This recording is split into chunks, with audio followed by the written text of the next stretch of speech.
you train so hard and you get into the moment and you'd have a problem, you know, and you blow it because, you know, it wasn't a hard skill problem, it was a mental miscalculation problem. It's hard to find that other aspect, which is heavily overlooked, which is the mental side of things. I try not to make things so big because a lot of things aren't. I mean, I think we tend to create mountains out of molehills, and they really shouldn't. It's not all that bad because Right. somebody else has it worse, number one, but you're not getting shot at. You are sacrificing some other thing. You know, you can't do it all. You know, it's never really the physical aspect of it. It's how am I going to get my heart rate down? You're listening to The Hot Wash by Born Primitive Tactical. I'm Bruno Fallon.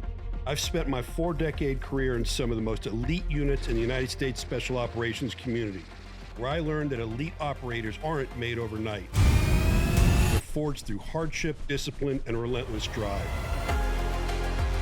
In each episode, I sit down with the most accomplished and innovative leaders in special operations, industry, coaching, and athletes of all disciplines. Let's jump right in. All right, hey everybody, welcome to the Hot Wash by Born Primitive Tactical. We are here at the Sawmill, completing a training evolution, and I'll tell you right now that today is day one of SHOT Show. It's range day. Tomorrow starts the exhibition. Make sure you come to our booth. You will see it clearly on Venetian Floor 2. You'll see Born Primitive Tactical and Almar Knives. We're paired together. We've got a huge, huge booth this year with all our new releases, and a lot of people that are on this podcast will be there. Let me introduce this awesome crew. To my right, starting with the ladies first. I am correct. Smart, you're good. Thank you. We have Rachel. A lot of you have seen Rachel in a lot of our stuff on Instagram. She is a federal agent. She is one of our Born Primitive Tactical ambassadors. She is also a badass tactical athlete, and we're proud to have her on our team. I just sometimes am a little embarrassed when we have pull-up competitions, but Rachel, welcome. Thank you. And then to my immediate right, we've got Julie. Julie is not only a firefighter-paramedic down South Florida and one of our tactical ambassadors and tactical athletes, but she is our Florida regional rep and directly responsible for bringing a whole lot of law enforcement and first responders into our wheelhouse. And most notable, she is the mama of Tactic Kilo. Anybody that knows our great little, look at that. Did you hear that? He's happy to be talking here about too. me? Where's the treats? Also known as the Kilo. So we got Kilo here, and I think everybody knows that we think he has now become the official mascot of Born Primitive Tactical. And this is one special dog here, and you will be able to see him here at SHOT Show this week too. To my immediate left, everybody knows Dutch Moyer. He was on the podcast. Hell yeah, they do. Well, we If they don't- we know. If they don't know you, if you're in the same room, he will yell at you at some point in time. That's possible. Correct? Possible. But I'd like to refer to Dutch as the sheriff of the Sawmill. Sheriff. The sheriff of the Sawmill. Mm. I think I know you like the title the sergeant major of the Sawmill, but I'm going to have you move past that. Okay. Mm. Yeah. Law enforcement at the Sawmill. As long as you don't call me the sheriff of Baghdad. Oh, God. I don't think we'll move to the next man. So I think everybody will recognize Dan Horner. And the one thing, and I'm going to come right back to him after introductions, Dan is the one that presented our training here this week. Anybody that saw it on the Instagram in the past month knows that we've got a close relationship with Dan, 16-time world champion. And what he did was come here and not just make us better shooters, but really get into our mindset and ethos. And I would say out of the 15 shooters we had here, he freaking nailed it with 14. And I was the one that kind of dropped the ball. But Dan, welcome to be here. Appreciate it. Yeah. To his immediate left, Kirt Finnell. Anybody that's in the tactical games realm knows this guy. He's the one everybody's like, damn it, that freaking guy's here. Kurt's active with the military, very, very active as an athlete and a shooter. We love having him as a Born Primitive Tactical ambassador. I honestly say in the week we were here, he was probably the assistant instructor along with Dutch on keeping us all clean. So welcome, Kirt. Thank you. And then the man to the far left, I have to tell you, there's only one guy that I ever say has the knowledge of guns that you have, and we all know it's Vinny. Vinny from Hucksworth and you. When I have a gun question, it's one of you two that I call. But everybody, Mike, the owner, CEO of Sons of Liberty Gunwork, which is the official AR platform of Born Primitive Tactical. It's our sponsored athletes that are shooting guns. That's all we shoot. And I'll tell you, The gun proved itself out here. That Mark I's a beast. So Mike, welcome. Thanks, dude. Yeah, man. So, hey, look, I really want to jump right into talking about what we did out here these couple days. And I think we need to do that with, Dan, can you kind of just walk us through with what we just did in the past, 48 plus hours? Oh yeah, man. We had a blast. We showed up, we went through some of the performance class. I've been teaching that for about 10 or 15 years. I really enjoy it. I think it's a really good base to start with before you go into a big shooting class like we went into. I had some amazing food, lots of good storytelling and friends. We had General Miller here, we had Hoist Gracie here, a bunch of phenomenal people that sat around and told stories. Bruno set this whole thing up so that every time there was a break, you'd have Hoist or General Miller or somebody stand up and give some block of instruction. And it's something that every time somebody spoke, pull out paper, take pages of notes while you're sitting there eating lunch. It was really cool. Once we got done with all that, we went out on the range, got to shoot pistol, carbine, and then we went out to the long range, shot out to 1,000 yards. It was a really good experience. It was amazing. We even we snuck in a little vehicle shooting, a little machine gun shooting.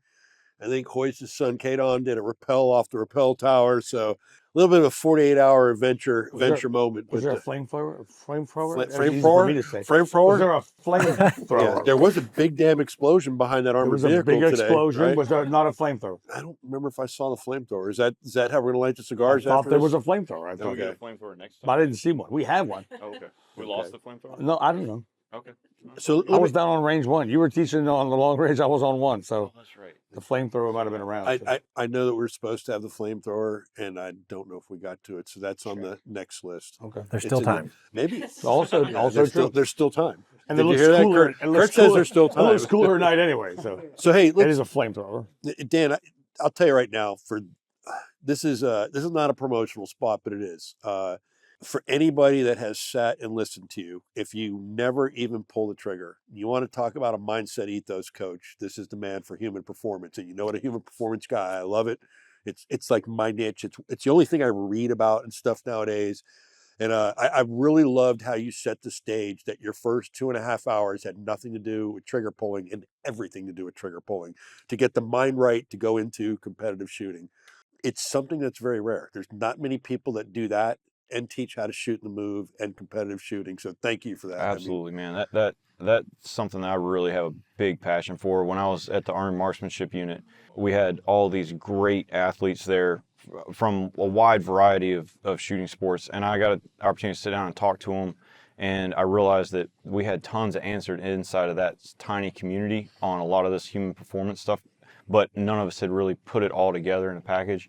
Then I got the opportunity to go out and shoot with a whole bunch of phenomenal people that were great at not only shooting, but a ton of other things.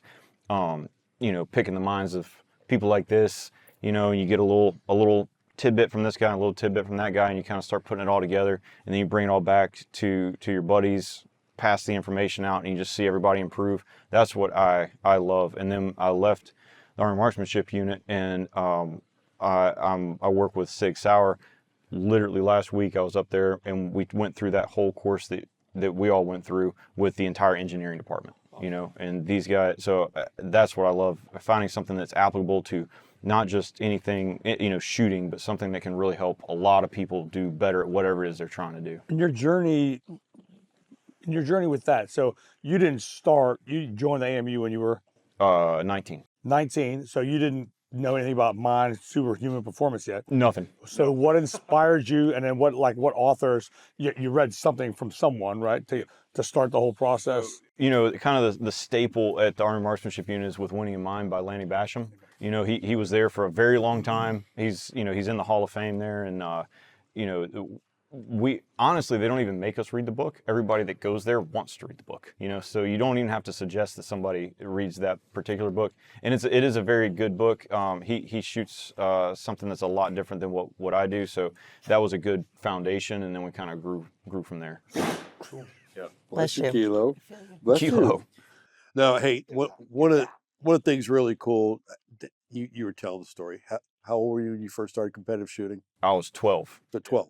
So just 12. Just 12. You Yep. know, and then 13 years in the Army. Yep. So 13 years in the Army, been competitive shooting. I mean, it's your life. It's yeah. what you do, but you have turned it into human performance as much as trigger pulling.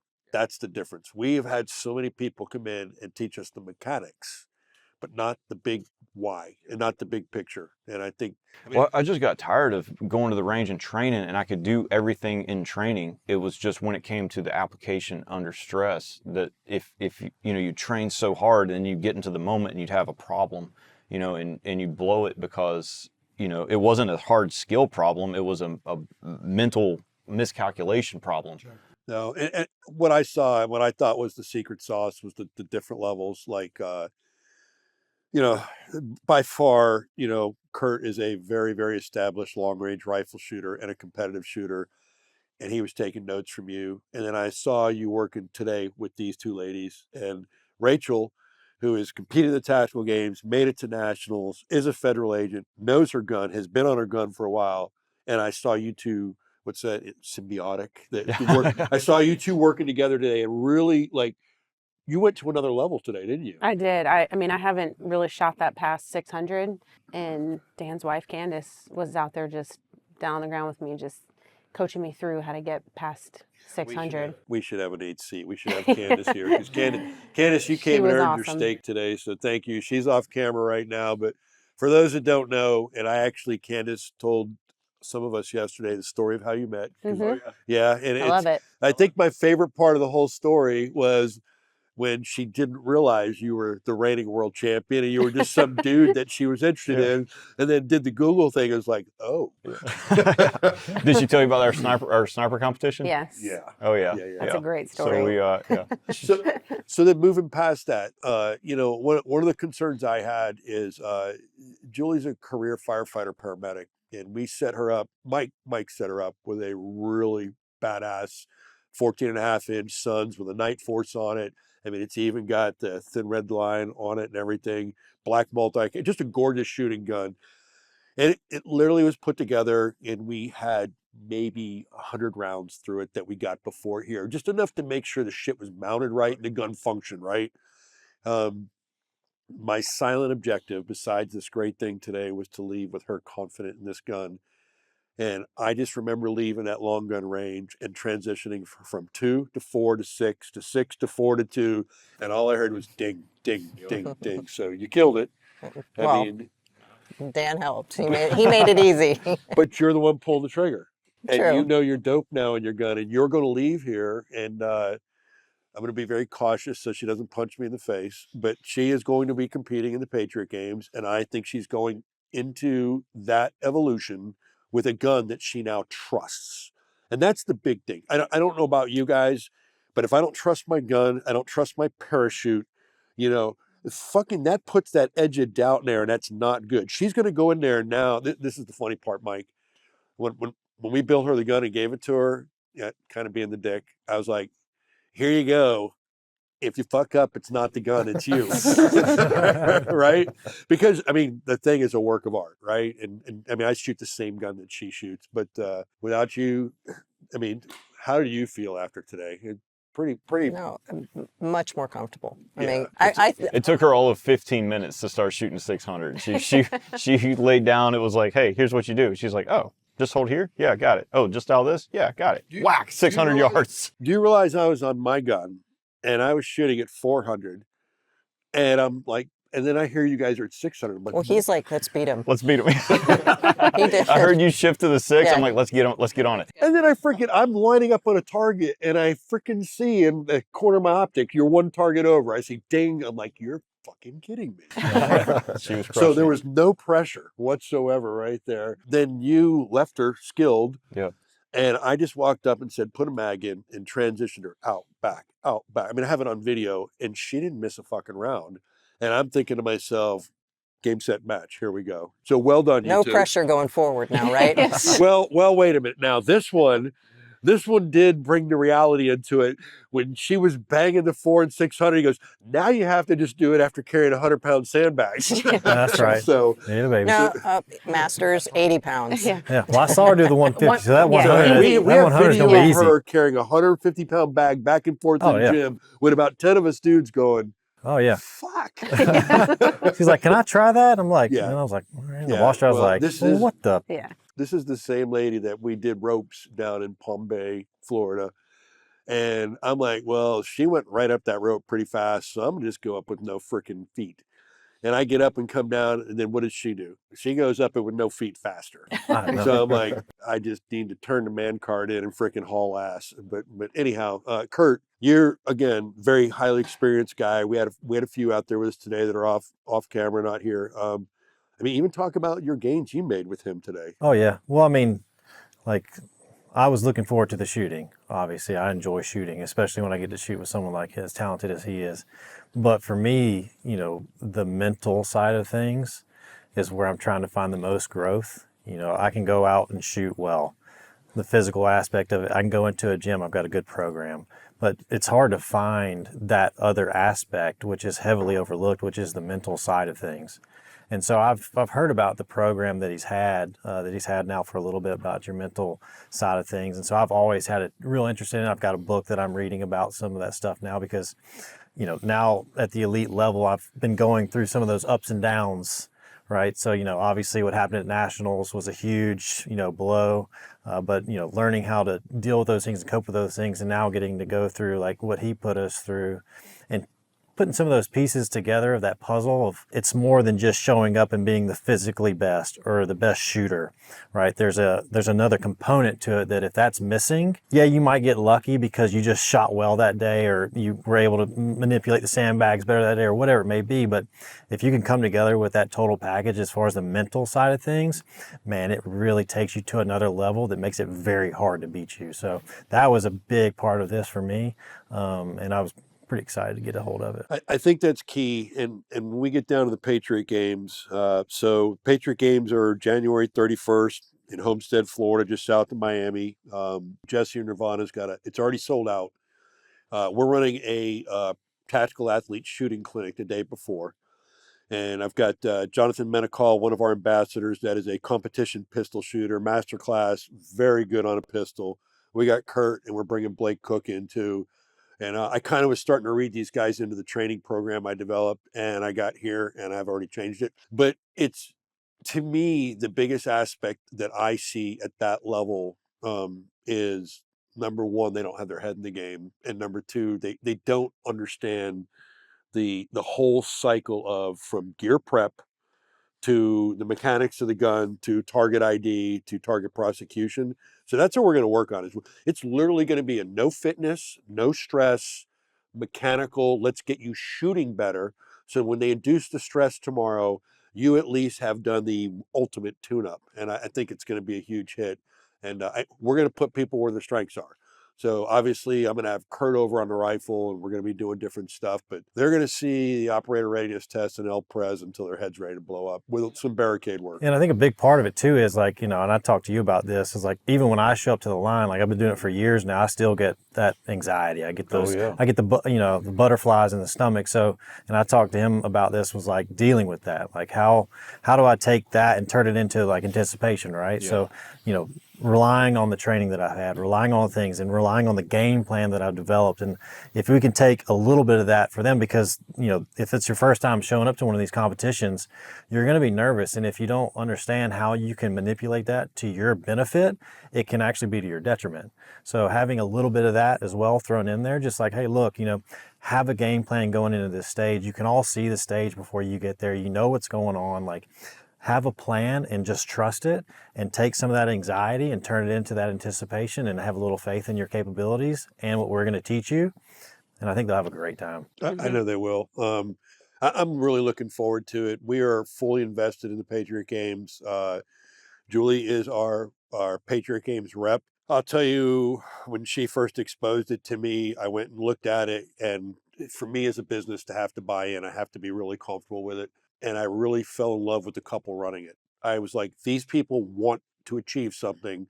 So the speech I gave on team building, network, and all that, I'm doing that for them. Right. I'm literally going to take their brand, and they don't have a brand right now. They will have a brand by summer. They will have a brand that is marketable, that will bring people in, and we're already seeing it. Like, they did not sell out their national championship, which should have been a freaking home run.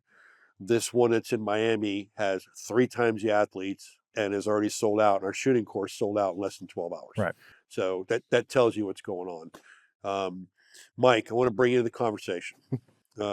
You build this machine, you build this gun. I mean, for those that haven't heard the story, it was SHOT Show 2 years ago. Yep.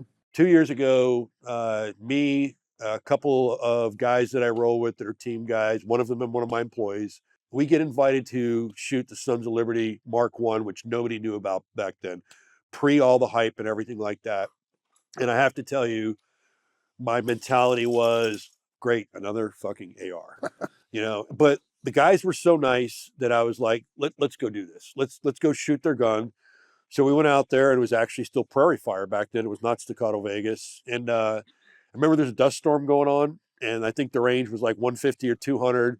Handed me a gun with an EOTech on it, and I literally could not see anything past 100 yards because of all the dust.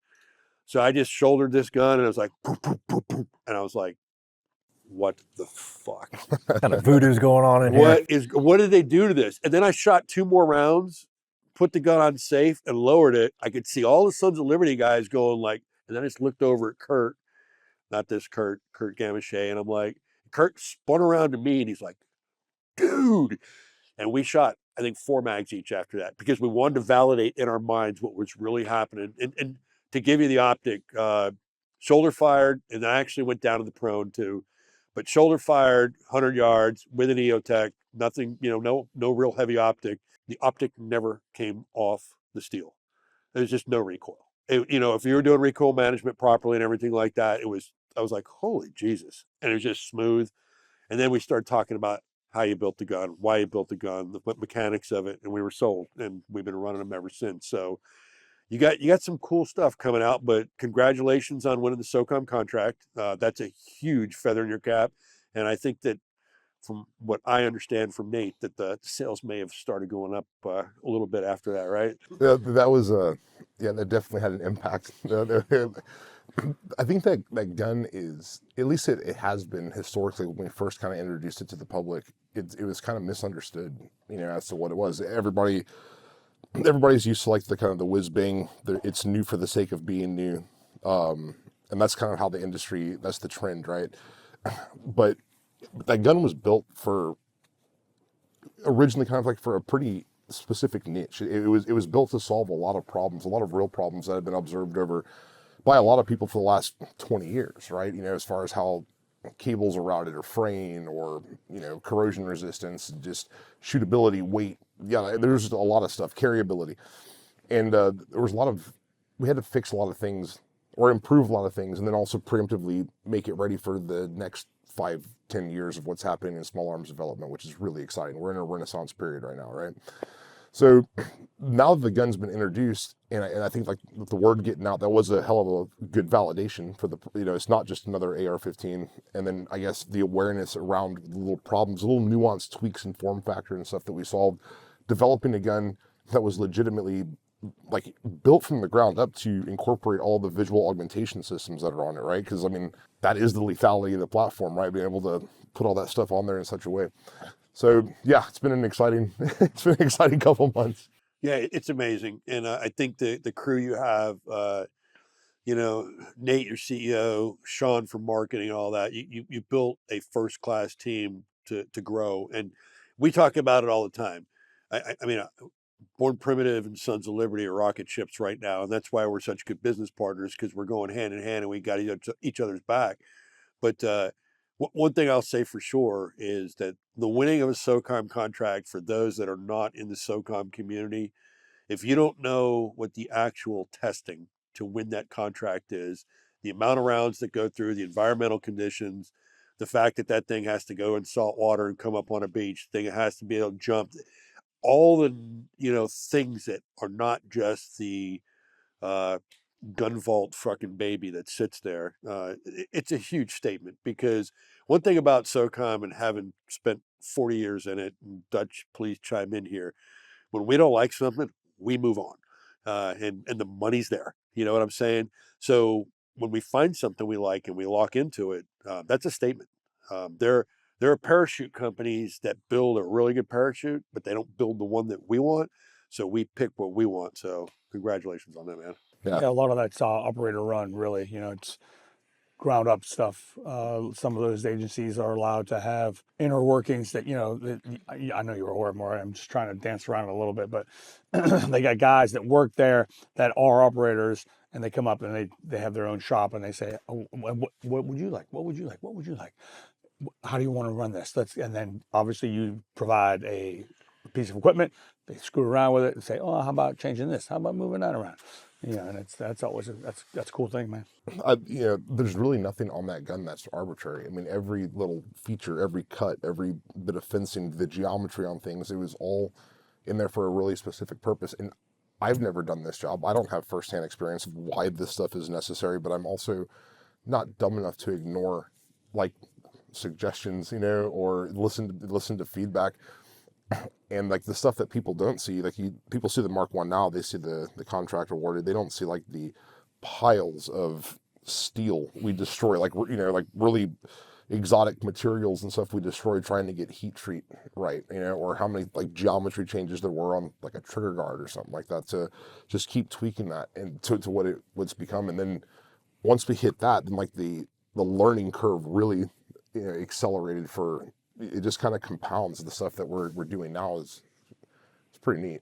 Well, the reason Sean had to leave us early is because he's going to hit one of the agencies that Rachel works with, another agency that Rachel works with, and then I want to say ESU from NYPD and some other folks that we work with. So, it's one of those that I think now that the word's out, I know that since we started shooting it, we have two things that we get DMs on nonstop. One is your gun, and one was always Bear's hair. So, so you got. This is airing. It's shot day one. You got anything coming out that we could talk about right now, or is it all in the skunk works still?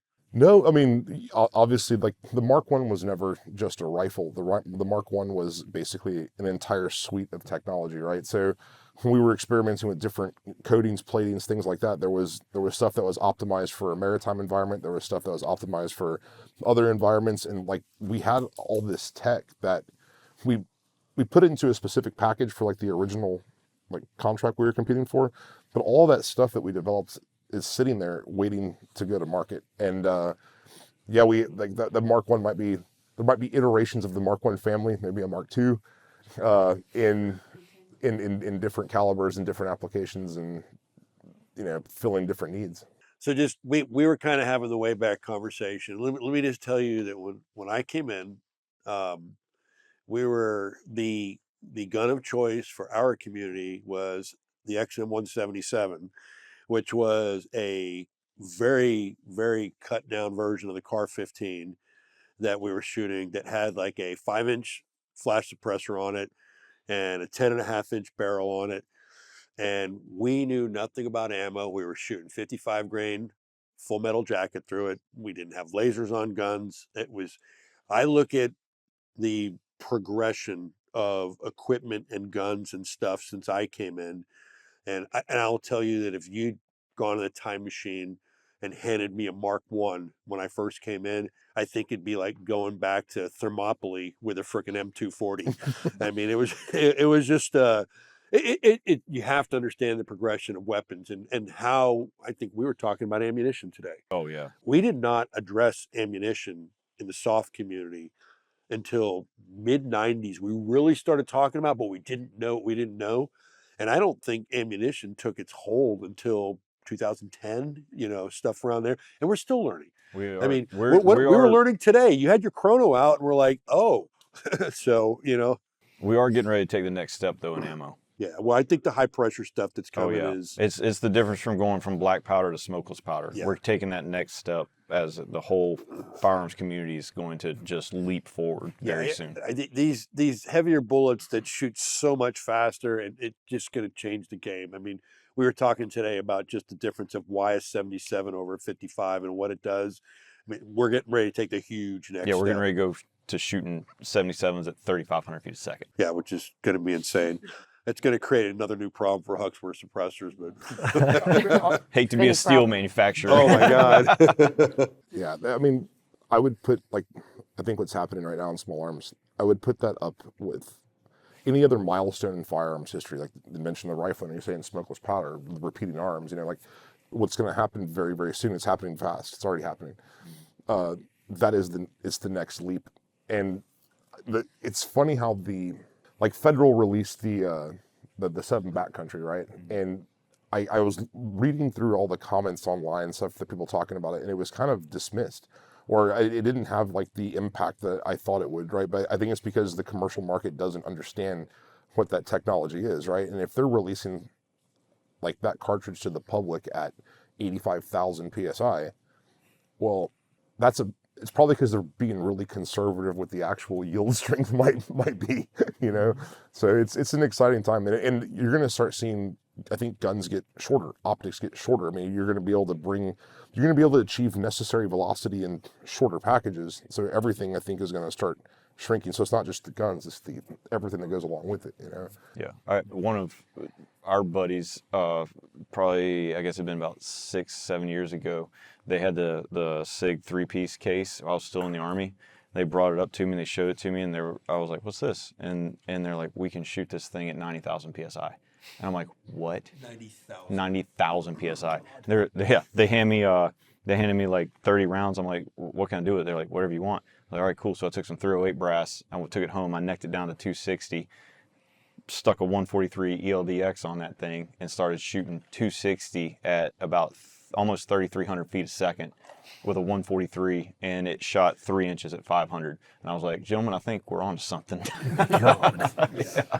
So moving away from ballistics, guns, something we really did a lot of this week, and I want to bring this side of the room back into it, the human performance aspect of it. One thing that I'll tell you, I think we established you are the dinosaur in the room. You got me by a year, right? Oh, just a little bit. Yeah. Okay. Well, thank God Norm's I feel like it. Thank God Norm's gone. He has us by 4 years. But no, one of the things, and again, Dan, this goes back to your base of instruction and all that, but for the tactical athletes and for actually what both of you do for a living, human performance is huge. The mindset you talked about, I honestly, the thing I always glean that you bring in is I said this is what washes people out of special operations. We get these thoroughbreds in that they can sprint faster than me, they can do more pull-ups than me, but they don't have the noodle and they can't put it all together. So that's why they need to go back to being a linebacker, because they're not going to be a soft guy. You really hit hard on that and on the ethos of it. And it's funny because when I'm around these two, one thing I notice, and it balances me a little bit, is that us dudes tend to escalate, you know, and all that. And you're a little A-type? I don't see it. But they're both A-types. Oh, I know. But they keep it down here. I was, Rachel, how the hell do you do it? How are you such an alpha? And by the way, just for anybody that's listening to this, nobody fucks with me more, and I love her, than this woman. I can give it and take it, okay? Oh my God. Oh yeah, you can. Yeah. You can absolutely take it. But man, do I always have to have my plates on when I'm around you. But anyhow, I mean, the human performance aspect, the mind aspect, and all that kind of stuff. Just help me out with, like, how do you keep what I would call the type B personality, but you roll at the type A level? Is it conscious or? I think it's really subconscious, and it's just been over time. Like, I realize that getting stressed out and showing it affects people around me. And so I just try to always take deep breaths, and I work out to help relieve my stress. And, a lot of things I took from him this week was just how to channel that stress. And especially when I go to the tactical games, and it's always that first event, and I'm like sweating profusely. And, it's never really the physical aspect of it. It's how am I going to get my heart rate down to maintain these shots, putting them on steel over and over. And usually the first couple minutes, after that, I can bring my heart rate down.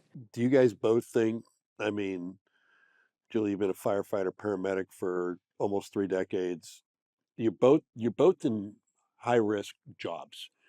Do you think that has something to do with it? I mean, like what you do for a living, do you think that gives you the balance maybe? I think for me it does, because a lot of times when things are stressful, I think of things I've done at work or things that have happened to other people, calls we run, and I'm like, what I'm doing right now is not that bad, like what they're going through. So it kind of is a reality check for me. It's like, when I compete, it's like, I'm competing. This is fun. It's not the end of the world. At the tonight when I go to bed, it's not going to change anything really. I mean, it's just go out there to have fun. I mean, you guys are good and compete. I just go for fun. I say I participate. Yeah. I'm participating, but it's for fun. But I do think, because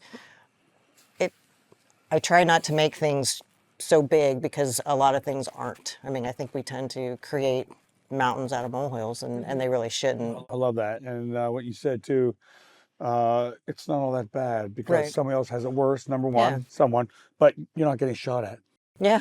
No one's shooting at me right now. So Right. That's I'm huge. pretty cool. She's not running in a fire. She's not getting shot at. Yeah. I totally Yeah. get that By the way. aspect of it. That too. Yeah. So staying with you two there, because one thing I'll tell you, this one's coached me on a lot, and so has Kilo, believe it or not. The taking a wrap off, because you know me, He's gonna back it up. I get Back into it up. the Back it up. I let Kilo. shit get to me and stuff like that.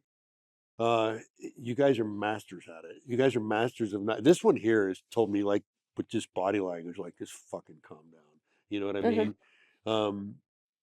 60 years old and I still haven't mastered that, and I'm trying to learn. But is it something? Are you conscious about it, or is it natural? I think it's natural. I've always been like I'm not super emotional. I don't get very emotional. And so I think that just comes with my personality. Like, I don't let things get to me, because at the end of the day, if it's not life or death and I'm not going to die, or somebody else isn't going to die, it's like, something I took was, Hoyce was saying people get stressed out at the airport when their flights are delayed or there's a mechanical issue. And he's like, I'm glad that you guys found the mechanical issue while we're on the ground. Like, why are you stressing about it? Like, that's a good thing. But people get so worked up about things that are out of their control. And people tell me that all the time, like, can you control it? Then why are you stressing about it? And it's just, and something you said too was like, 2 things that kill you is stress and sleep. And stress affects sleep. So if you try to keep that stress level down with things that you can't control, then I think it just, and again, I use that in life, and I use it when I'm at the tactical games too, is like you said, I'm shooting paper, I'm shooting steel, and I'm here for fun. Like, at the end of the day, if I fuck up, and I'll get better, and I'll come back and I'll try it again. I still get my family. And sorry, I thought you were no, done. no, yeah. There was this one time we were on an airplane, and we're looking back through the rear end of the airplane. And right now, so I'm sitting there prepared to do whatever I have to do, and I can do nothing else, because now that guy is flying the airplane. So I look out the back window and I see gun trucks shooting at us and blah, blah, blah. And I'm like, First of all, it's real. Got it. Number 2, I can't do anything about it. So no need to freak out. If you want to freak out, it might be a good time to freak out right now, but no, you can't. Right. You know what I used to tell them? Just unplug. Just stop listening to what we're saying up front. Because I used to tell guys, you don't want to hear what's going on. At that moment, Yeah. I was not plugged in. I guarantee you. So to set the stage, like, guys can plug in the back so they can hear our radios, and they can hear what the crew's saying, and they can hear what the assets overhead are saying. Like, hey, motherfuckers, you're getting ready to get in a really bad gunfight. You might want to turn left or something like that, right?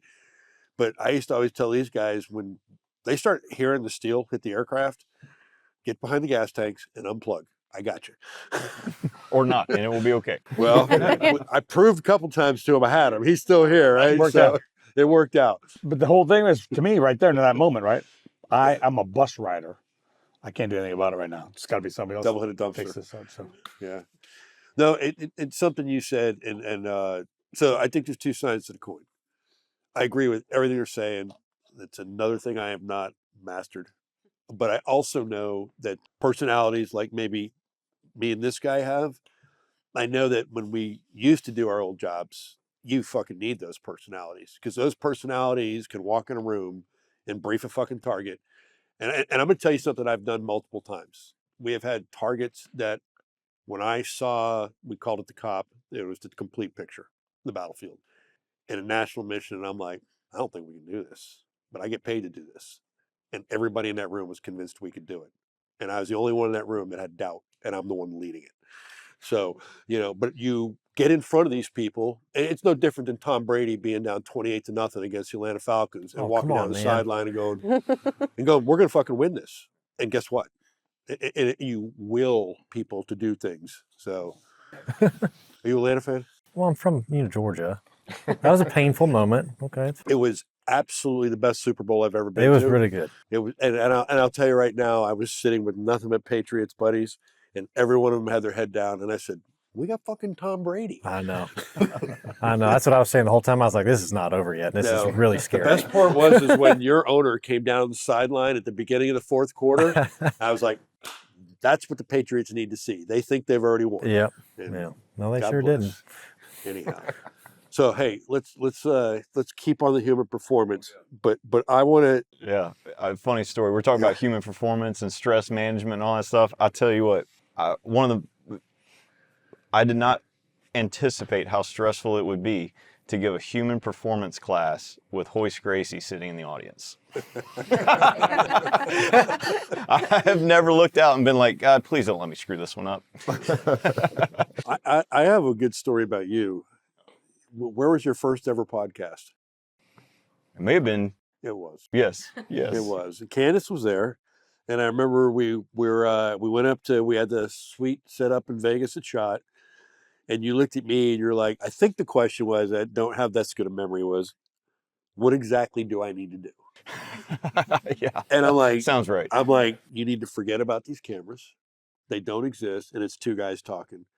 And what did I tell you at the end of that podcast? And by the way, it was podcast number 3 for me. Podcast number 3. He's just been faking it till he makes it the whole time, Dutch. Is that what I'm hearing? Yeah. No, it was literally. We all do, bro. It was Scott Miller, and I can't remember who I had between Scott Miller and you, and I was still learning what the fuck I was doing, but I could not convey that to you because you're going, "What are we doing? What are we doing here?"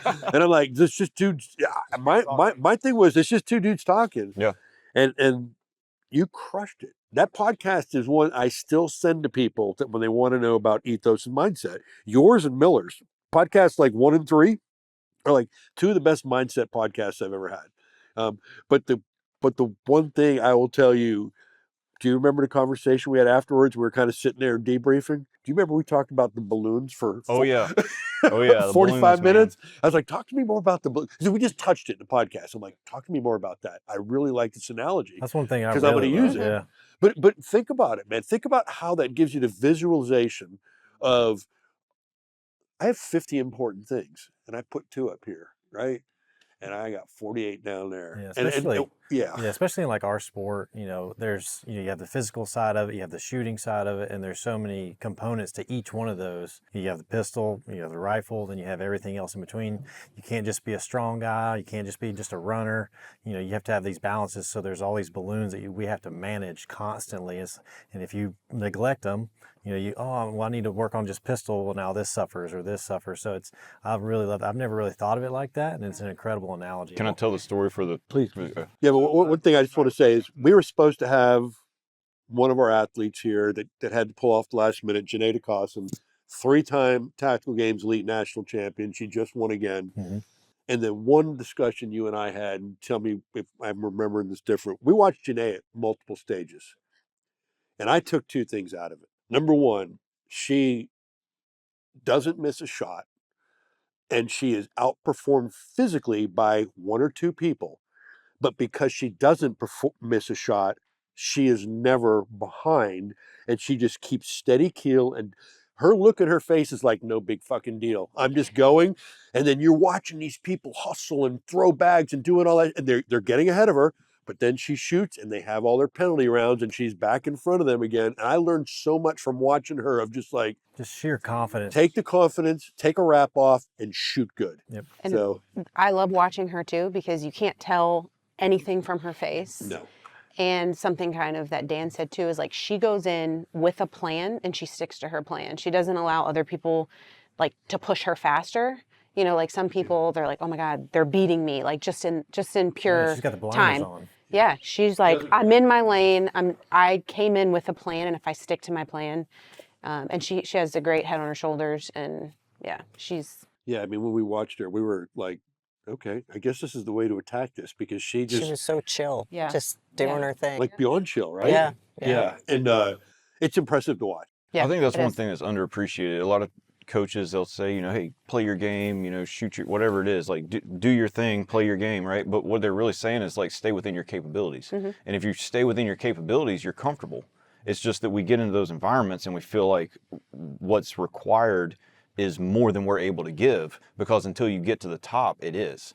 But then once you're at the top, if you're actually capable of winning, you have to do what you're capable of, which is a comfortable level of performance. But you've just spent so many years trying to get to that level, it doesn't feel like what I've got's enough anymore, or at this point. So one of the things you brought up, and I'm gonna kind of push it a little further. Again, this is from Dutch and I's community. We spent decades in what is called the no-fail mission, national mission, no fail. You are sent, you go. But the mindset that we had that I don't see in a lot of the military or anywhere else is we allowed ourselves to fail in training to get better. And how do we do that? We pushed ourselves to limits above our capability to identify where we're failing. I'm telling you, some of the hardest shit we ever did outside of war was events and exercises that were set up by external control parties that we did not set the event up, that we were participating in, that were fucking gut checks. And we could go through this and we could sit down as a group at the end and be like, we hit these 10 points, but we failed on these 3. These are the 3 we need to get better at, or these are the 3 we'll never get better at.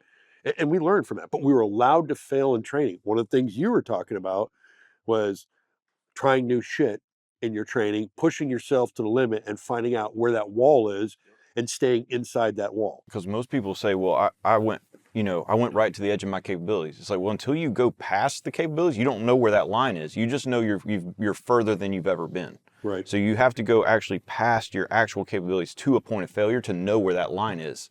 And I think that's something that people really, there's tons of people that will say that they're, fail fast, fail to the top, all that, but they aren't actually comfortable with failure. They're very uncomfortable with failure. And when they're faced with it, they go back to the things that they're good at.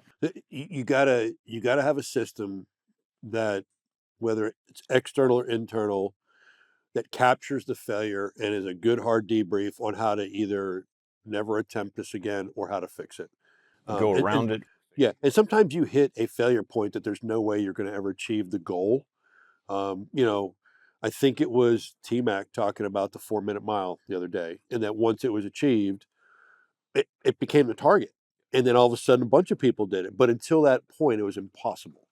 So, it's one of those. Thought you were going to say something? Perceived impossible, yeah. Yeah. And you wanted to tell a story, or is that part of the story? Yeah. Because I have a question about what you ladies do and what you do, Kurt, because I don't do that. So I want to hear that a bit, yeah. I was just going to explain the balloon to the crowd, or to the people listening. So balloon analogy is the gang, the crowd, yeah. Balloon analogy is basically like if you imagine a big empty room, and if we keep it in the shooting world, right?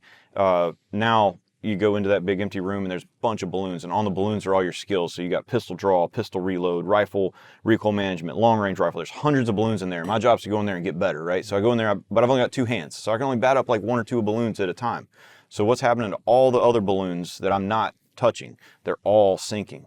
And so I think that's a good way to look at your training, but then you kind of extrapolate that out to your life. It's like, well, if I'm in my shooting room training my shooting balloons, I'm not in my business room. I'm not in my family room. I'm not in all these other rooms that are important in my life. So what is happening to all of the balloons in all of the other rooms? They're all sinking. So if people start handing me balloons, I know that that's coming from somewhere. And if you try to hand me a room, another responsibility, I have to be really diligent about accepting that responsibility, because if I take that responsibility, there's only 2 options. One is I wasn't working as hard as I could in my life, and there is room to accept that responsibility, and it's not really going to affect anything, but that's nobody up here, right?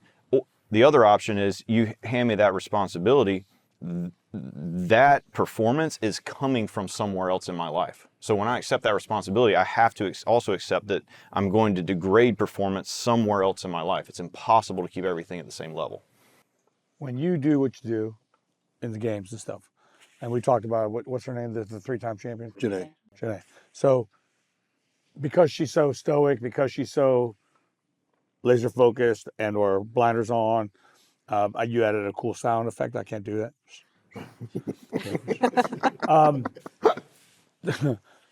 Do you take it one piece at a time? Is it the elephant, eating the elephant thing? Do you take it one piece at a time, or do you look at it as a giant whole? And I ask you that too. I didn't ask you that over there, but we have to put it all together, sure. But so you have to go from A to Z, and you have to run from here to there, and then you have to carry that thing from here to there, and then you get into the shooting position, and then you shoot, and then you got to get up and go carry that thing again, or whatever you got to do, or the AMRAP, or whatever the hell you guys do. But do you do it? Do you ever think of it that way, just one piece at a time? I try to take, because every stage is so different on how it's set up. And so I really have to break it down into pieces, and I look where, okay, these are where my strengths are, these are where my weaknesses are. And then I try to look at, okay, if it's like a heavy sandbag stage, I'm not one of the stronger athletes in the sport, right? But I have the engine. And so I understand that. So I understand where my red limits are. I understand where my breathing can be. And like we talked a lot about that, like understanding where I can function at as far as like heart rate goes and breathing cadence, all that kind of stuff. So, for me, I try to focus on, okay, what is in between me and what is making me money, right? The shooting, right? And so, all right, so I've got some sandbagging between me and my rifle and my pistol. All right, so I do break it down, but I can't lose, sight of, the entire picture, because if I come out too hot and now I start suffering on the backside, and, so I always try to ramp things up. But for me, it's really all one piece, because if I lose sight of one because I'm focused on one or the other, then, I could potentially put myself into a hole. And so I really want to, look at the entire picture. Okay, I've got to go 5 rounds, right?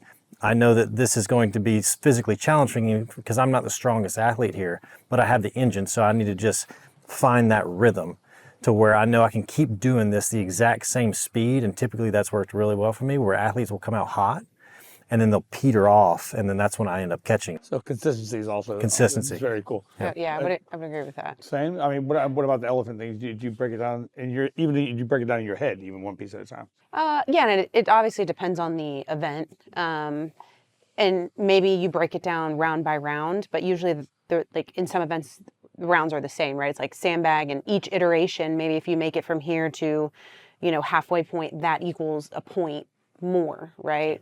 So you can break it down in that sense, because you're like, well, I can get points that way. But yeah, I mean, besides breaking it down by event, I wouldn't say I like break it into individual pieces of the event. In the event, probably not. But for the weekend, right, that's where it's probably eating an elephant piece by piece, right? So I have to look at not just one event, because on a typical weekend we'll have 8, right? So now I have to look at each individual event. Okay, where's my strengths? Where's my weaknesses? Where can I push? Where do I need to maybe relax? Because if I push hard here, it may tax me for the rest of the weekend. Okay, so this is just a shooting stage only, right? Or this is just a physical event with like a strength third or whatever it may be, right? So I have to look at the entire picture, because people, you come out in the first stage and you just smoke yourself because you're all excited, you got the adrenaline hit, right? And you don't really take that time to think about the entire picture. That's where you can get in trouble, but that's also where experience comes in, right? Because I know, like, if I come out raging hot, well, now I might put myself in trouble for the entire rest of the weekend. So that's probably where the eating the elephant piece by piece really comes in for me, is not necessarily in the event itself. I understand that event and what I need to do, and we'll analyze it and maybe break it up, but really it's the entire picture. That's how you are really successful, is understanding what you need to do throughout the entire weekend. So one of the things we're talking about, we're not talking about, and every single person here has had to deal with it, time management. The biggest thing I'll tell you, I don't care if it's being an athlete, being a firefighter, being a federal agent, being a world-class champion, getting ready for nationals or something, or even in business, you only have so much time, right? And to me, especially as you age, you really have to prioritize time, because what you find out is the rest, the recovery. The recovery is the big one for me. But I think that what makes people also successful, and some people don't even realize they're doing it, is time management. The example I'll give you is Julie will work a 48-hour shift as a firefighter and have calls all through the nights and not even probably ever get in REM sleep, and get 24 hours off, and then go right back into another 24-hour cycle, or come on a Born Primitive event.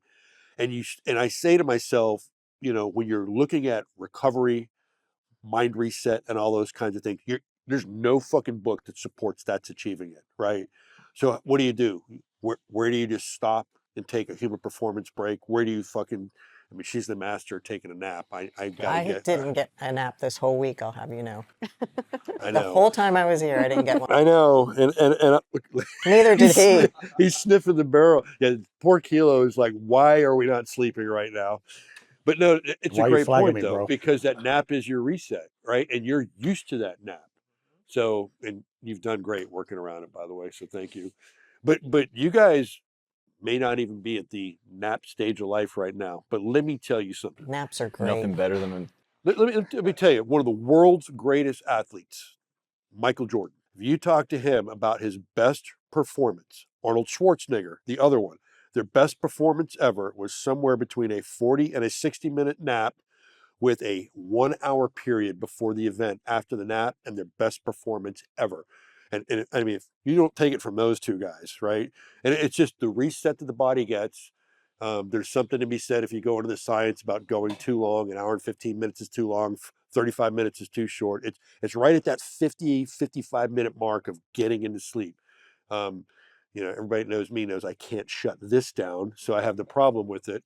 But you're the master of it, and I'm still trying to learn it. But time management. I want to talk about it, Mike, even on the business side, right there. I mean, how the fuck do you manage your day? Anybody asks me, what I always say: there's things you can't buy. You can't buy health. You can't buy family. You can't buy fucking time, right? You know how he manages his time? Oh, he's on the phone and cigarettes. on the phone, sending emails, writing text Love you, bro. messages. Wait a second. Yeah, no, it's unfortunately true. I am the worst person to ask about time management, because I'm absolutely terrible at it. I'm very kind of like I'm gonna say high stress, but I'm hyper focused on things. And I going to like the lecture portion of this weekend, I have like 20 pages of notes in there, and I can't relate on the competitive shooting side, or like the world-class athletic competitive side, right? But I can relate on to business, and just fear of the unknown, and a lot of the things. I have 20 pages of notes that I applied to like just life and business, and one of the most profound things was that you had said was like kind of the predictability of outcome. If you've, it's really not the unknown. If you've executed all of these things the way you're supposed to, there's a very high predictability of what the outcome will be. It's not unknown. You're setting yourself up for that. Going back to the time management side, that's it's hard, because for me, I feel like there's like a finite window of time to do things, and you're going to throw everything you have, like laser focus, into that. There are a lot of aspects of my life that suffer. Sometimes I feel like I don't spend enough time with my kids. I don't spend enough time with my wife. I've in some of these programs I've been in, I've lost touch with friends and stuff, because I'm so into that. But I'm not saying that's the way you should be. That's just the way it's been. But getting back to some kind of balance, that's something I could truly use some more coaching on. So, and I want to let people, but I'll tell you this: I've reached at a different level at the same point, and I'm trying to find the person that can be my assistant, that can balance the shit in life for me that I don't want to touch, but is very important. The problem is that there's so much going on in here. How does that person connect to here? I mean, I don't know how to do that yet, because every person I've tried to bring in to start giving stuff to, like even, hey, take my email and channelize it into who I need to answer. And then I look back and I'm like, I don't need to answer to these fucking people. You know, I need to answer these people you miss. It's very difficult for me to find that fix right now. One of the things that Nate taught me, like, and Nate coming to our company was huge. It was transformative for the company and even just for me. You know, I would talk to him daily about some of the things we're working on, and these tasks seem insurmountable. This seems like it's overwhelming. And he would tell me, he's like, pick like the 3 things that you can truly affect today, and just do those 3 things and not try to eat the whole elephant. You know, pick these 3. And focusing on that, I think, has made me more effective, and it has helped me streamline my time a little bit. And also like setting like a reminder on my phone, like, all right, shut it off, like hang out with the kids. You know, I've been doing little things like that to try to, anyways, make it better. I will throw this out, and then I know you have something to say. If you're reaching out to a senior person in a business in an email and you don't understand what this means, executize your email. If you don't send me an email that in the subject line tells me what the ask is, I'm not reading your email. It's that simple. Executive summary. I better have a subject line that tells me what the ask is. I better not be CC'd because I don't care. And the bluff better be in the first sentence. You better tell me, I need this because this is happening, or I'm telling you, any executive I know with the amount of incoming emails we have, you are an action past. I've recently figured out how to manage my time very well. You get you a badass wife and you turn your calendar over to her and just do whatever she says.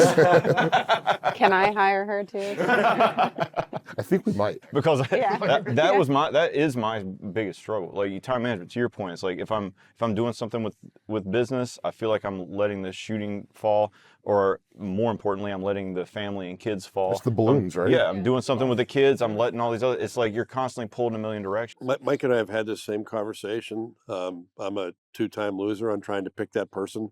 So, I mean, it's just one of those, you did very well. God bless you. But Where did you meet? At a shoot? Yeah, competition. I was assuming you did. Yeah. I was kind of Yep. gleaming that, but yeah, that's pretty cool. So was that you found somebody that has a lot of shared interests? Yeah. So 2 is greater than 1 here. 2 is stronger than 1. Manage time that I cannot do. Yeah. So supportive helps. yeah. And Rachel, I'm going to bring you back in this picture because you have, it's a different mission, but you have a job like Dutch and I used to have. You're always traveling, and you're a mom, and you're a wife. I mean, how? And I have not mastered time management. Yeah, and you're a tactical athlete, but yet you're here, you're competing, you have a very, very high-profile job that you do very well at, and you're a good mom. You are time managing. You just don't know it. I have a lot of rooms with a lot of balloons, and I just run from one to the other, and I just do this to all of them, because for me, it's balancing, obviously my time management, but my hobbies and what I want to work on with spending time with my family, right? And then work. And work takes up so much time. And before I started, I've only been in Tactical Games. This is my 2nd year, and I've only done like 4 of them. But I was getting to the point with work and family that I needed to find something for myself, because it was just like constant, just work, home, work, home, work, home.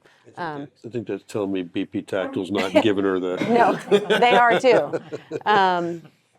But like he said, like I haven't mastered it. I try, I travel so much with work, and then, BP to me is like traveling with family. So it's not stressful.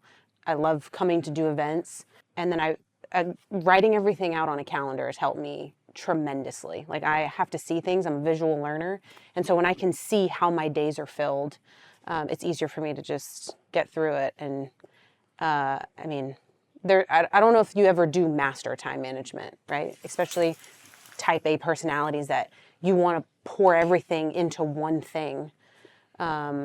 But I think you kind of learn to just adapt, and then, hopefully you have a supportive spouse and kids that think what you do is cool. And, I bring my kids to the Tactical Games, so that they can be involved, and that's just the best way that I can manage it. And to keep myself happy and to keep my stress low, it's all those things. But again, it's just trying to balance all the balloons. You guys mentioned earlier it's about what when I ask you about the events, it depends on what the event is. So it depends on what the mission is, right? There are plenty of times when we don't time manage well or don't hold those balloons up at all because you're fully immersed, like you just said, you're fully immersed in this thing here, national championship, national championship for you guys, whatever, you're fully immersed in the next gun line, whatever, the next shoe, you're fully immersed in that. And the other balloons go by the wayside. They just do. Yeah, I'm not done with this one, but the one thing I'll tell you, I think our community comes from mastering time management.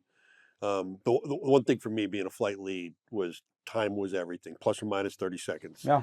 And you think about backwards planning coming off a 17-hour mission where we hit that target plus or minus 30, how far away and all that. So I'm very good at time management. What I'm not good at is I get laser focused on what I think is priorities, and sometimes my priorities are not everybody else's priorities. And I Did you tell those people just to deal with it? no, I'm trying to learn. I'm trying to open that optic up and be receptive. But it's it is what it is. Well, that was another page of notes I have.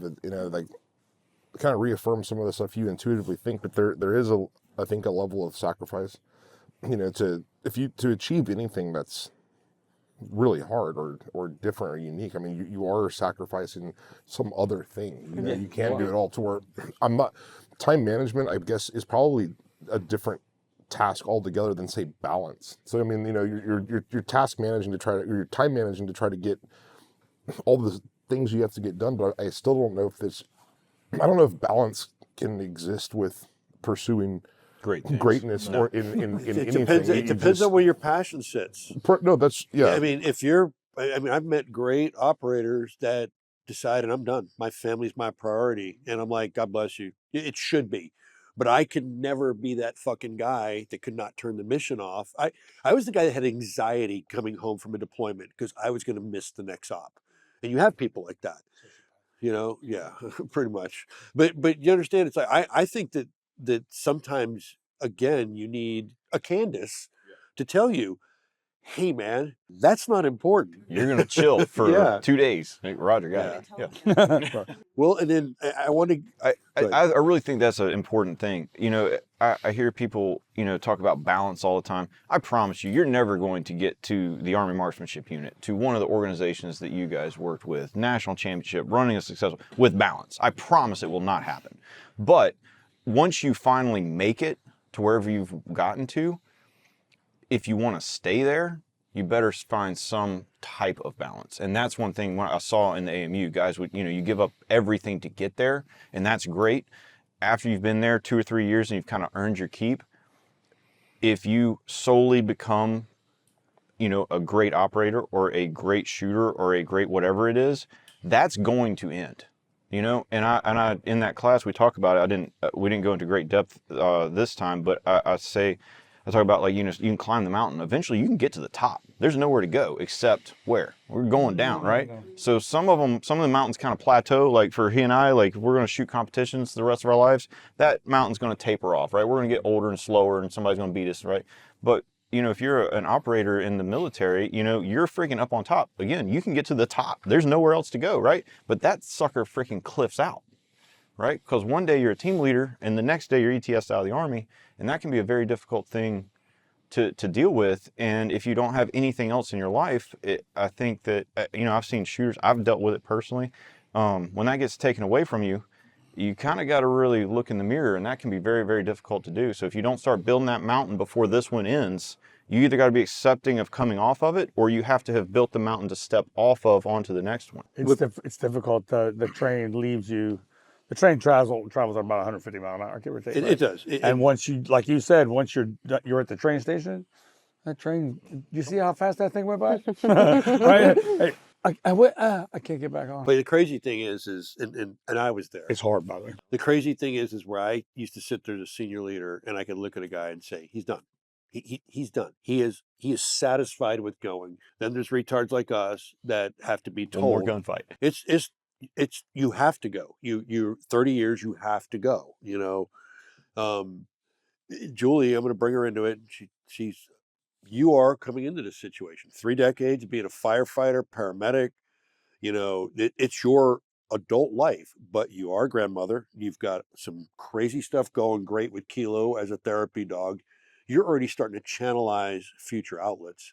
But when you retire, this comes out at SHOT Show, when you retire in 3 months, you're going to have a life change that I don't even know if you see coming. Like all of a sudden you're going to be like, what? I don't have a 48? I can actually, Great. I can. It's going to be awesome.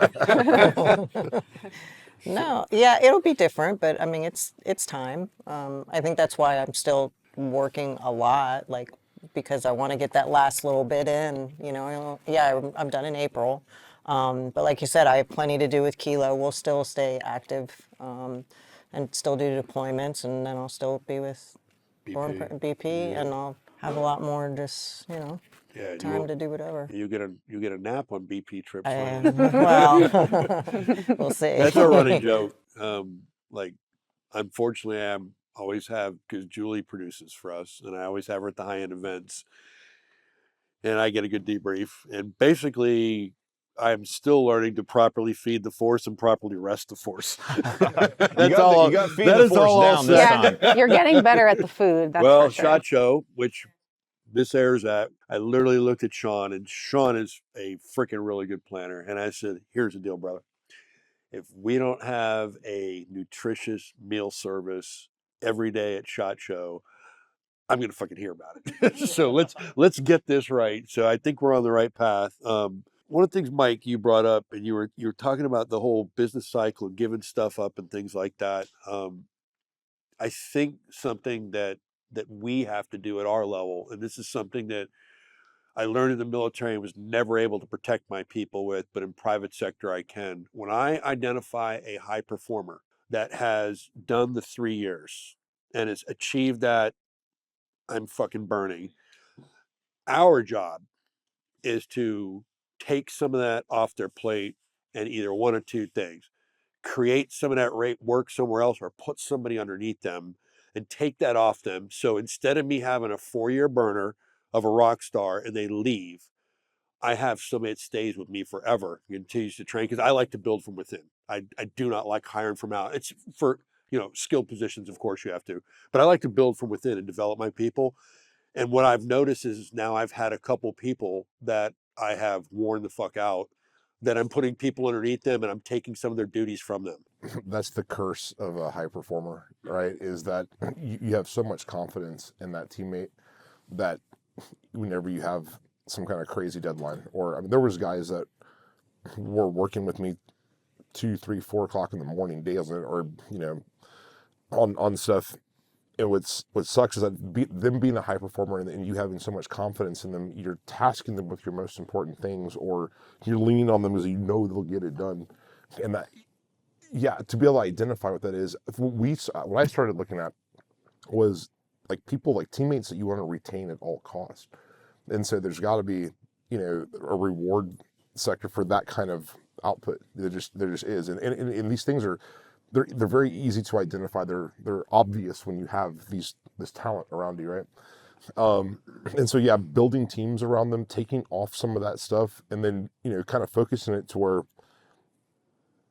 you don't want them to be stressed out, but you also need their help in the highest stakes, right? So yeah, I agree. Whether that's income, incentives, time, anything you can do to keep that high performance, you can burn it out, and everybody's got it's been, there's a lifespan on any tire.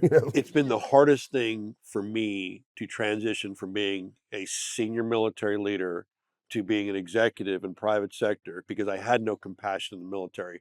You're fucking here, you're under contract, this is the national mission, this is what we do. If you don't like it, go somewhere else. And that was the attitude.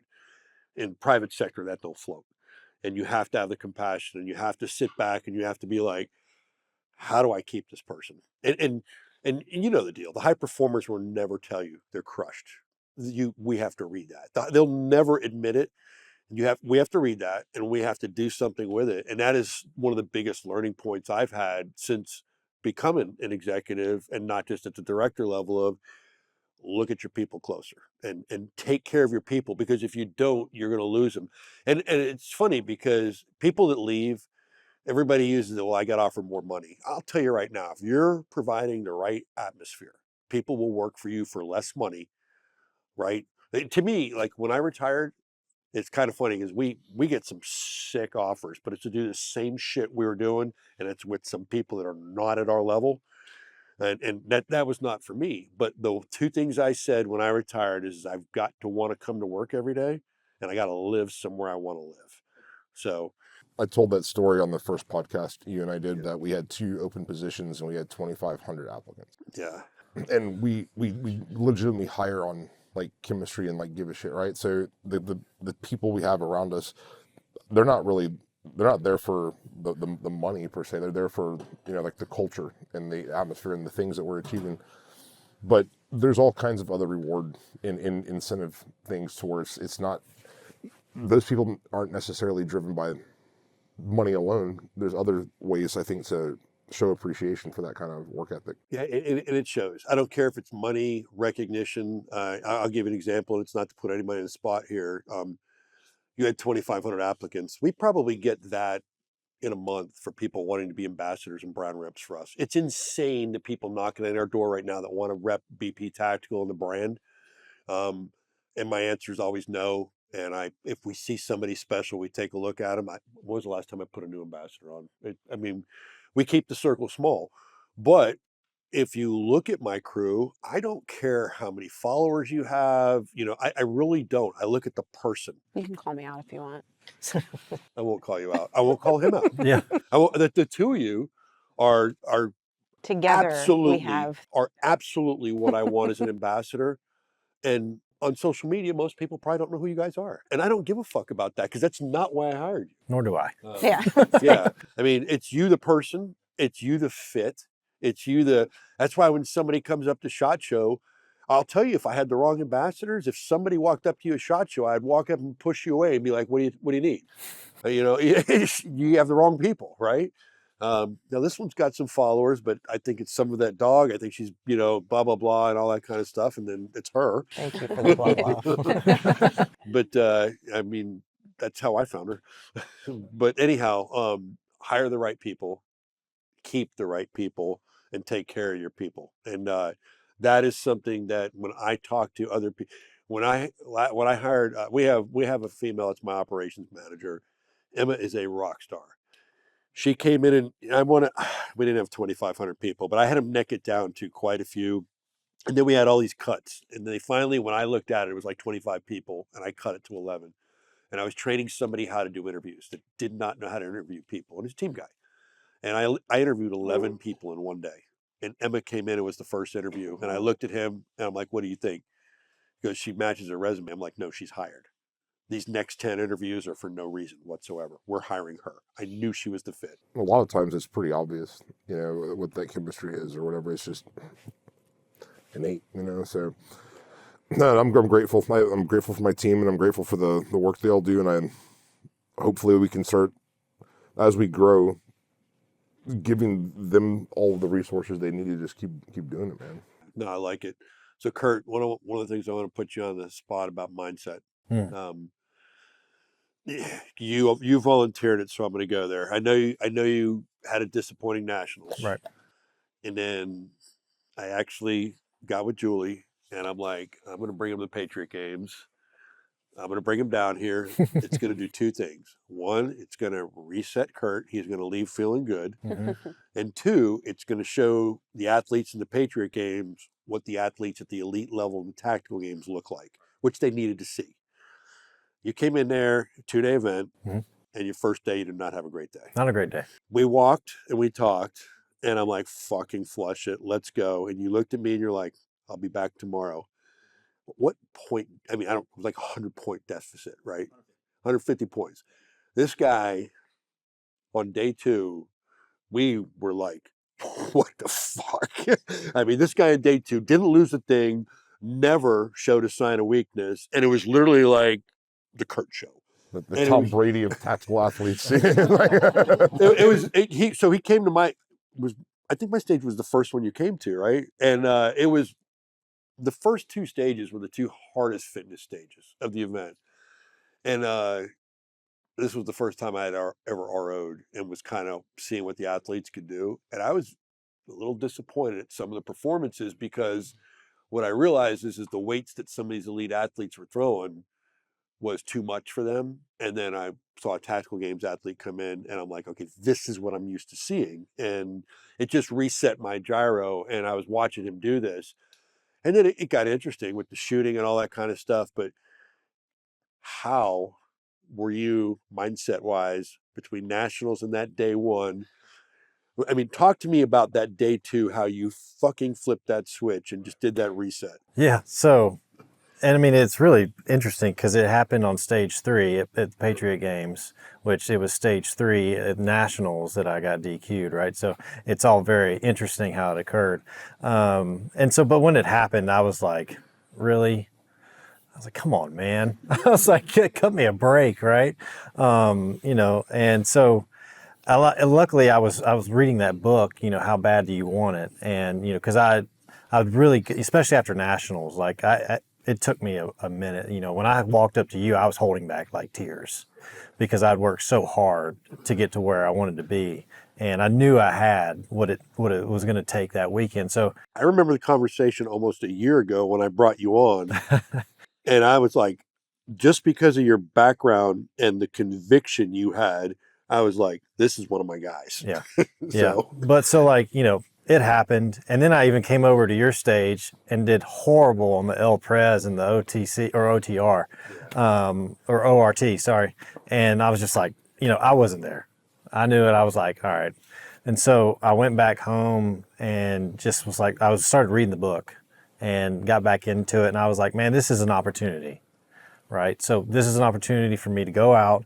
I know that I'm more than capable of just destroying everybody in this competition because I have the skill set. I've worked, I've put in the work, I've put in the time. You know, the amount of sacrifice and discipline that it takes to get to that level is ridiculous.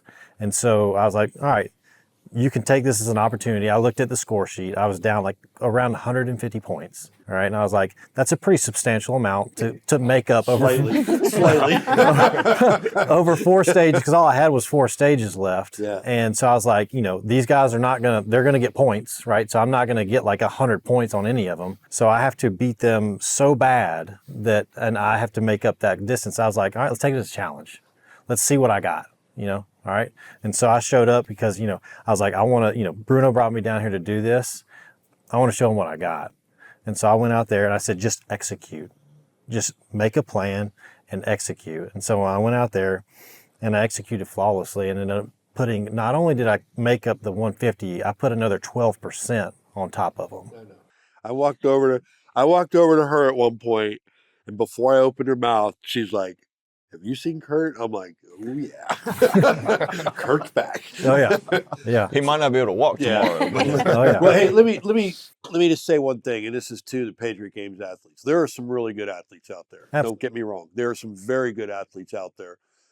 But I will say that the level of competition that exists in the Tactical Games, and that has been around for a long time, and it is really achieved a professional athlete level. Okay, it is not a hobby. The amount of time it takes to be competitive in the elite It's a level, full-time job it's for a you and full-time Janae. job. It Oh is yeah. and we know that, Oh, right? yeah. So I'm not slighting the Patriot Games athletes one bit, but I will tell you this: Homestead, January 31st, which is a week from now, because we're at SHOT Show. He's competing. Janae, my 3-time elite champion, is coming to compete, and we're bringing another athlete in, Jordan, that's coming to compete. You're all going to see what the game is going to be elevated to in the Patriot Games and what we're bringing. And then I think we got Rachel signed up. Yeah, for the one in August. And then who else do we have signed up? August, that'll be right here, right? Yeah, August here, Who else do we have signed up? right here. Super Oh, cool. me? You Or have no. no idea how cool it is in South Carolina in August. Yeah, it's So- good. Yeah. It's amazing. Yeah. It's amazing. So we Turn on also the AC. have Julie competing. Oh yeah. And Participating. participating. It's still competing. It is still competing. But what I think is going to be awesome is that she is our Patriot Games rep. She is our Florida rep. She dialed her gun in here and she's ready. And I don't care whether she participates or competes. It is going to be great to see another one of our athletes in the mix out there. Oh yeah. Mm-hmm. By the way, I'm going to say this. This grandma she's never going to say this, but I'm going to say this. This grandma is going to do good. I know she's got that fire in her. Oh my God, yeah. She can downplay it all she wants, but I know she's going to get out there and those competitive juices are going to flow because she is what she is, and we all know it. I mean, I saw her. She watched you pick up that 150, and she was like, I know. "You mind if I try I that?" And know. it was just like, "Oh, I'm going to do it." So She saw me I know struggle, she's going to let and them she's like, dogs "Oh, I'll eat just when it stick comes this time when here, that buzzer This plays. is what I think is going to be. She's going to be what's his name? God damn it! I'm trying to think of the sniper that we all. She's going to be the one that is the Janae demeanor. Mm-hmm. She's just going to be calm and cool, going at her own pace, not at her own game. She is not going to come back to the BP tent and go, "Fuck, I didn't do this." She's just going to be the silent killer. That's right. I guarantee it. So, and I'm waiting for it because I cannot wait. And I wish this one would be there in January too, but we got you at the Sawmill for sure. And then I'm doing an all hands call for the Palm Bay team event. I want to have so many BP teams there that if she hasn't punched me in the face, I'm gonna try and compete alongside this one in the old person's division. Oh boy. So Yeah. but no, we're gonna get after it. So Dutch, maybe we'll get you down there with that. I love that run you got, brother. I'm too old, Bruno. I can't do it. Whatever, bro. I can't do it. So hey, I want to go once around the horn. Any final thoughts? Any conversational pieces? We don't have to shut it down, but I'd like to hit each person. One, Dan, I'm gonna say thank you again. I mean, this what you bring to anybody, and this is literally a plug. If you want to change the dimension on competitive mindset in shooting, this is the man you should bring in. That said, I think we said we're going to roll the calendar back a little next year. So hopefully you can be somebody that he looks at taking. And then Dutch, to you and Joby and the whole Sawmill crew, you couldn't host an event better. I mean, So happy to hear that. It's very kind of you, but it's just amazing to have such great athletes along with industry wizards and freaking super mindset multi-champion. God, it's been amazing. Plus what we had again, guys you had in your last podcast. So what was it? What did we determine? Was it 133? Was it 133 years? 61, I thought. I thought it was 133 of doesn't matter. Operator It was service. 130. A lot. Yeah, 130 plus. So it was Jeez. pretty crazy. We didn't even go to combat time. We just did. We didn't even go to combat. We just went operator time. Yeah, So pretty cool. it was pretty interesting. We added us all up. So, and then no. So one thing I will say about the Sawmill, there's a reason we're here. It's 250 plus acres of sexy ass fun. A long range, it's out to 1,385, and it is very well depicted and clearly marked. It's not one of these fucking hokey long gun ranges. You got elevated shooting platforms. You've got all kinds of steel paper ranges, zero ranges. There's driving vehicle ranges. There's a drop zone here. There's a bunkhouse here. I'm telling you, if you're looking to bring your SWAT team or whatever, this is a place to come and train and get after it. And you don't have to go to fucking Texas or Arizona or Idaho or all the places we go all the time. You can come here and stay on the East Coast. It's very convenient. I mean, Julie drove up from Florida. I drove down from Virginia Beach. Almost the same drive time. It's a day's drive, you know? And I think the marquee is that 48 person lodge. So you have a that 48 person lodge is the game 48 changer. person lodge, full kitchen. So you bring your mates here, bring your staff here, whatever.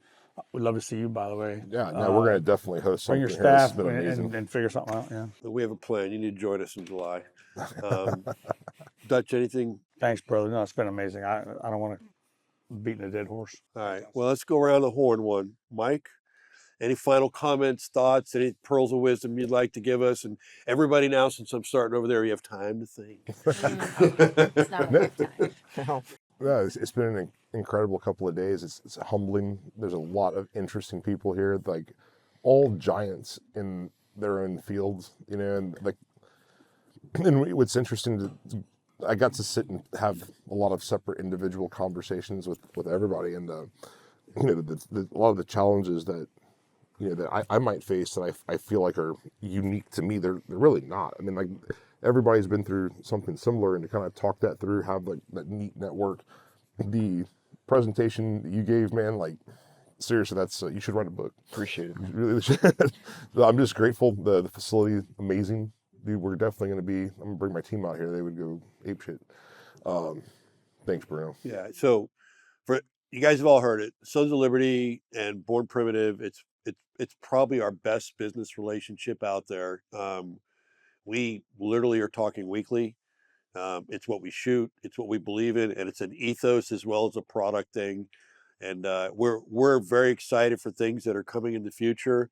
And I'll just tell you that you know, anywhere you see us, if we've got a rifle in our hands that looks like an AR, you know what we're shooting, right? So Mike, thank you for the partnership we have built. That as Nate came on board too, even further fueled it. But it's very solid, and I love it. So appreciate it, man. Yeah, man.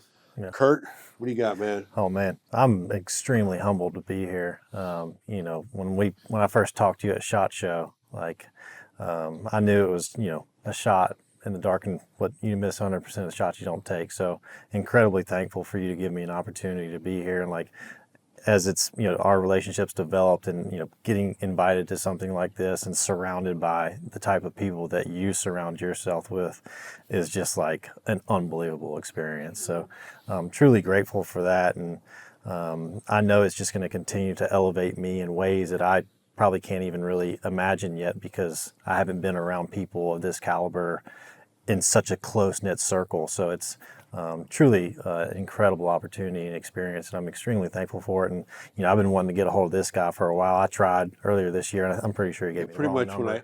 Pretty much when I said we're doing event, Dan Horner's teaching, and I hadn't finished the sentence. He goes, "Can I come?" Yeah. So I just want you to hear this from me. You have to know at SHOT Show I'm turned off. Yeah. In terms of don't.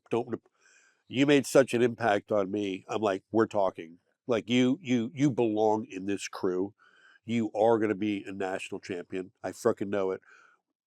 We all know that whiteboard you had, the name you had on it. Right. We know the mission you had. I believe you.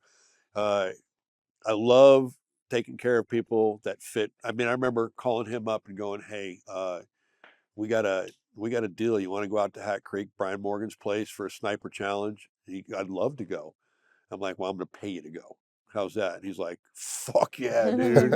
And I mean, that's the opportunities I want to provide you, because I want you to step onto that stage, and I want to see you on the. I'd love nothing more than to see all of you on the podium. That's the mission for me. And you want to know what? What did I tell you when you came up to me and said you're DQ'd? I'm like, I don't fucking care. Yep. Just keep being you. I don't care. That's what almost broke me the most right there. You know, it's just like, It's like your parents telling you they're I know. disappointed in you. Yeah. Well, you know, I want you to understand from my optic, I didn't hire him to win. I hired him to be the best he could be. And on that day he wasn't, but we all have those days, you know? So anything I can do, yeah. I mean, I love like the athletes that we're bringing in. Like I'll do anything I can to help. Like, you know, I saw you in the ski erg. I was like, hey, like check this out. We like were I'm going to show you both something like, that I can elevate your game a little bit. So I want to take my experiences, and like, you know, we talked about having a team. It's incredibly underrated to have a group of people that you can say, all right, this is what I saw. Like this is where this was a sticking point, or do this or avoid that, and having that, you know, close knit team that you can relay information of and, you know, and build together is priceless. And so taking that into, you know, the Patriot Games, the tactical games, and just life in general is, you know. So the only challenge I have to you, and brother, you're with this team, win or lose, and I love you for being with our team, or I wouldn't have even talked to you at SHOT Show. But the only challenge I have to you is to bring athletes like this, continue up, help them and mentor them, because you have something I don't have to give them. Oh yeah. So continue to work with our team. Oh, 100%. Yeah. I love giving back. Like I've been so fortunate to have the tools that I've received and learned over time, and just, you know, some abilities and gifts that I have been given, and taking those and then imparting those into other people. That's the real reward for me. Like it's awesome to watch people that I've helped all of a sudden show up on a podium. Like, and then they come up and thank me for it. I'm like, yeah, man, but isn't it fucking crazy it's that incredible. Nobody gets on a podium that's fucking an Under Armour athlete? I'm just saying. All right. So I do want to throw Bone out. I've got a lot of time shooting SIG guns. I know you're sponsored by SIG. I don't want to not mention that. One of one of my absolute best friends in the world, Steve Rose, who is the VP of all Gov LE mill sales. Like this one was in my aircraft in Afghanistan. Steve Rose was in my aircraft on all the first hits in Iraq. We have a bond in blood from a night. But I am honored to have you here. You are someone I put on a pedestal, and that ain't many fucking people. So thank you for being here, and know that the fact that when we first discussed this, you were immediately open to it, and the fact that I know how busy your life is. Two things. One, I'm going to do another one of these, and I only want you here. And two, I know to call Candace to set it up. And Candace, I'm going to throw this out. We all realize your value. You need to be up here next time. You need to be on the range with us. That's one thing that this brain didn't fucking put together. We as guys should have talked about it, but you did come and work with these ladies today, and I really appreciate it. So, no, I appreciate it, man, and SIG's been awesome to me. It's really cool to get to work with, guys with y'all's background. Like Steve. I called Steve probably about 72 hours ago, and it was early in the morning. The first words out of my mouth were, "Man, I appreciate you taking this early call. I'm calling you because you are someone that I know won't lie to me." And I know Steve is one of the most honorable, good men on the planet. And that's a representation of the, there's a list of them. One of the guys that used to work for Dutch. Oh, Linz. Oh, yeah. And one of the guys that used to work for Lindsay, he was my old boss. There's just tons. Robbie. Yeah. Awesome. Tons of honorable, good men and women that work there. And it's just, I'm proud to be a part of a group of people like that. But, Kurt's talking about the teams, and one thing that I did not appreciate, I appreciated it, but I didn't understand how valuable it was, because it was normal to me, was to be on a team of exceptional people. And, looking back, I valued it, and I was appreciative the whole time. But you don't know how valuable it is till it's gone, kind of thing. If you're on a team right now with a bunch of real freaking badasses that are actually extraordinary people, enjoy your time, because that will change. And you finding a density of people that are that good at something, it's very rare. And that was one thing. I was couldn't believe it. I was up there talking in front of this group of people, and I look out there, and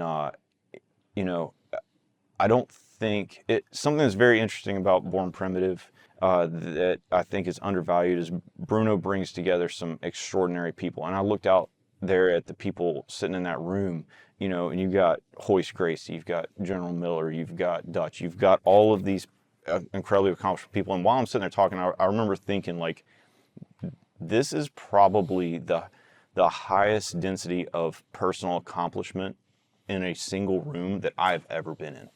And it's amazing to kind of have that experience one more time. You never know when you're going to not be able to do something like that again, and I had an opportunity to come from a place at the AMU where, exceptional was average, and to be able to get a chance to be in that environment again was really special, and I'm truly appreciative for that. Well, everybody in that community loves you. Everybody gets excited when your name's on the whiteboard coming in to instruct. So just keep doing what you're doing, and you'll always be in our circle. So appreciate it. Yeah, man, we love you. I hope you know it, and we'll get to you guys, and I hope you make a comment on it. But you need to know, like, when I said to her, Dan Horner's teaching, it meant nothing to her because she's not in the competitive shooting world. Now she knows what Dan Horner is, right? So bigger on TV. I love it. Dutch, final words, comments. I think I already did it, right? Yeah, I'm just going to give it to you one more, just in case. Round of one. God bless you. Keep going. All right. I think he took my line. Am I allowed to say No. ditto? I know that's no. I mean, I'm just grateful to be here. I mean, I'm way down here, so it was nice to get all the knowledge from everybody, and Dan being so highly rated. My favorite thing was when I actually hit the 600. I think we were both surprised and so excited. It was just like we both looked at each other. It was like, yeah. So that was really cool. I liked that a lot. But yeah, no, thank you. And it was great. Got to hang out with Rachel. I will say something kind of that you said is like being around exceptional people. For work, I'm around exceptional people all the time. I love the guys that I work with.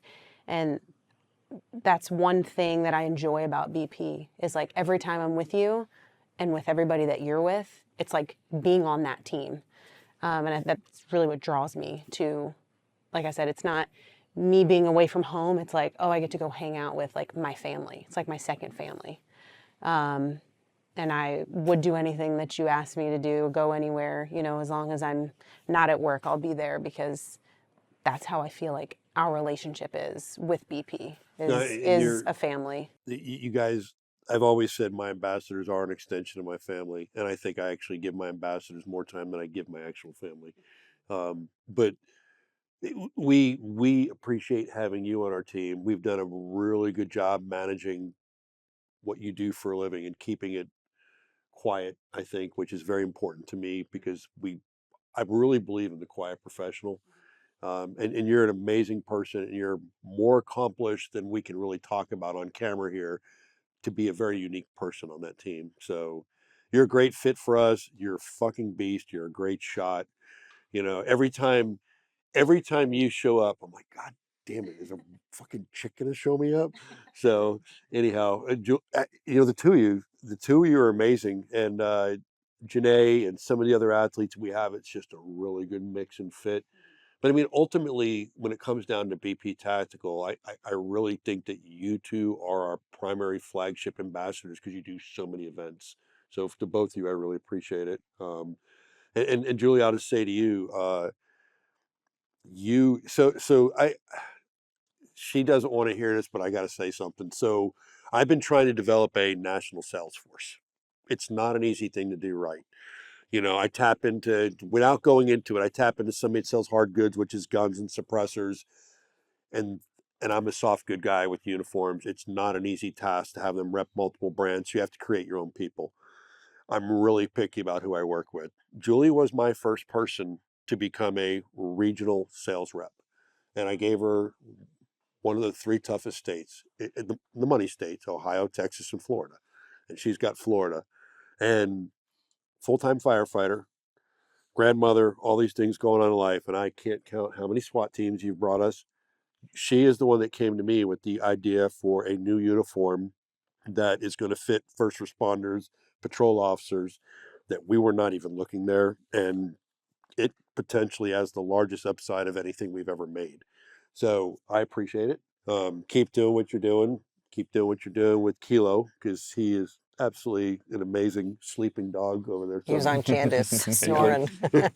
But to all of you here, it was an honor to have you here. I hope you know that. Like literally, I made a very select list of who I wanted here. And when guys like Hoyce said, fuck yeah, I'm coming. And when Scotty Miller said, I'll be there if I can, it may be 12 hours. I'm like, good enough. You know what I mean? But as this list started assembling, I called him and I'm like, hey, we really need this to be right because I am bringing in an all-star team. And I really want to put on something special. I want them to leave here and go, fuck, if I'd missed that, that had sucked. And I hope everybody's leaving with that feeling. And to get you all here on this podcast is fucking magic to me. To get you talking on a podcast, That's it. I'm done.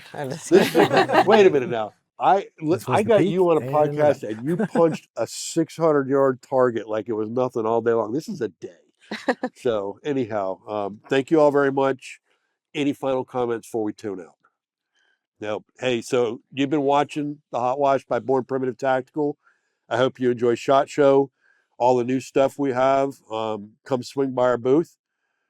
Some of these people will be here. If they're not in our booth, we'll be over at their booths and stuff like that. But don't forget to like and subscribe our podcast, and have a good day. Thanks for tuning into this episode of the Hot Wash by Born Primitive Tactical. Don't forget to like, subscribe, or follow us at Born Primitive Tactical. I'll see you next time.